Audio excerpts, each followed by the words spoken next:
Ka një lloj kulture të përhapur këto dekadat e fundit që e shtyn individin drejt kësaj rruge. Mirë po, njerëzit shumë shpejt kanë filluar ta kuptojnë që fitoret që ti arrin individualisht shpesh nuk janë afatgjate, janë afatshkurtra. Shpesh njerëzit e kuptojnë dhe fillojnë dhe organizohen me njëri tjetrin, fillojnë dhe bëhen më solidar, organizohen në fillim në grupe të vogla, pastaj në grupe më të mëdha, pikërisht sepse kapitalizmi në Shqipëri, sa vjen e bëhet më agresiv, po i shkallmon këto besimet tek individualiteti, tek fakti që mund t'ja dalësh me forcat e tua. Kështu që kjo mund t'i shtyjë njerëzit më pas që t'jenë më solidar me njëri tjetrin, sepse format të tjera më pas duan kohën e tyre që përhapësh idenë që njerëzit janë vëllezër me njëri tjetrin.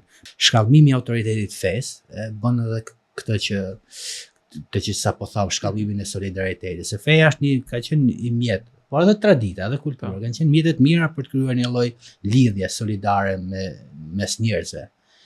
Po dhe feja ka humbur autoritetin që ka patur më përpara. Nuk e ka më atë primat që e kishte dhe përjedhoi njerëzit nuk e vënë në plan të parë normat dhe etikën, le të themi, fetare.